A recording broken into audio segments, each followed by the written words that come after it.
this pressure, all this having to be at your best at all times, all this having to look good, all this having to keep your composure and, you know, not doing anything stupid, and just, you know, you're working like 14 hours a day, 12 hours a day, and it's just, the pressure just, you know, it just gets harder and harder. But I guess this is the real thing. This is the real deal, you know. You just gotta deal with it. This is you trying to be the best filmmaker you can be, or trying to prove yourself in the industry. So I feel the pressure, but I'm trying to push myself further. Troops, the judges have made a decision, but first some comments. Team Jamie, your attention to detail was very well done. I noticed the little blades of grass in between the toes, and the way the wardrobe, everything was splattered in every, you know, material you used as far as the story went. It was all there on the wardrobe. You had laid them out on the ground rather than just having them sit in a chair just to display the work. You had created everything. So you went beyond just being makeup artists. You were storytellers, which is important as being a filmmaker as well. It was very effective how you had your victim on the ground, and it did match very closely to your story. Did like the way the wardrobe looked. It was very good with the blood down and the dirt, and also the grease that you said she was in a mechanic shop, and it was very good. Makeup was pretty good. The blood I thought was a little light, a little too red. Would have liked it a little deeper in color, and there could have possibly been a little more depth in the neck. It wasn't really such like a slash with a knife. It looked more like a strangulation with some kind of wire or something. It was very crisscross.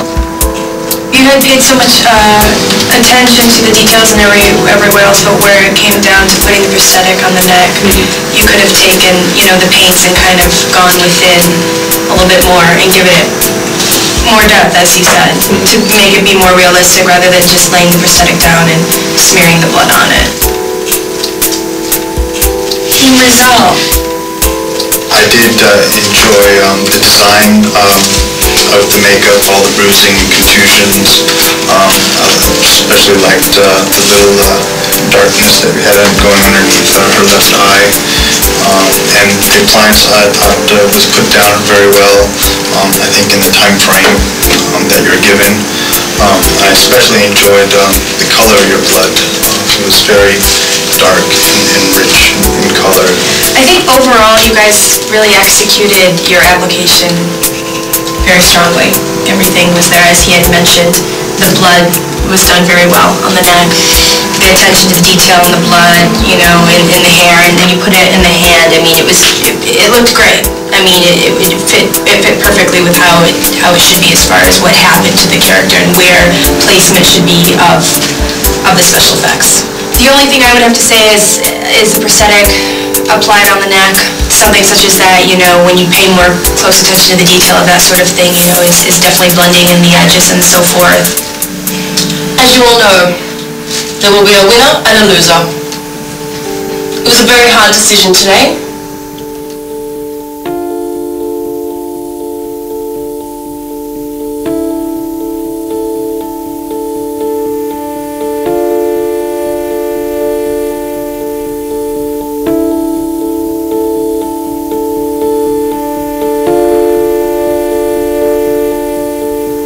Team Rizal,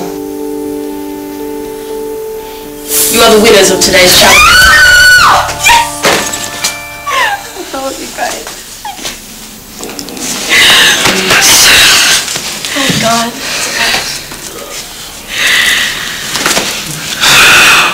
You may fall out.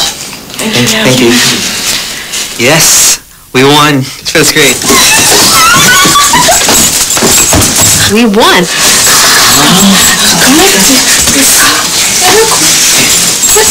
You know, I was standing there, and when we found out that we were the losing team, I was just like, this is it, you know. I'm going home.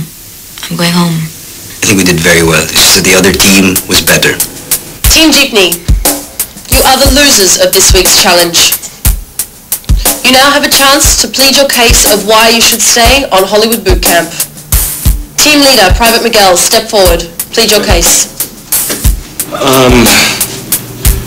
With regards to how the challenge went today, as team captain, I tried to place my teammates in areas where I felt they were the strongest. Minko, for example, he had worked on the prosthetics before, so I thought that he would do a good job with that. Denise, she's done makeup before as well. She's a woman. I thought that she would be strongest in that as well. That's why I took up on the job of de-stressing the clothing and basically plotting out the story. If I was to be booted off for this, for maybe not choosing the right teammates to do these particular tasks, I don't think it is fair, because it wasn't me that was actually applying the work. You know what I'm saying? I plotted out the story and I told them that they had a job to do, and whether or not they performed those jobs shouldn't be on my hands. I think that's about it. Thank you, Private. Step back. Thank you. Private Denise, step forward. Yeah. For this task, I was the one in charge of the makeup. I essentially, based on what my team leader said, I followed what he told me to do. I followed the story. I put the grease. I made sure of the black eye. I was the one that put the blades of grass. I made sure to dirty her up. Made sure to put the makeup all around the arms and things like that.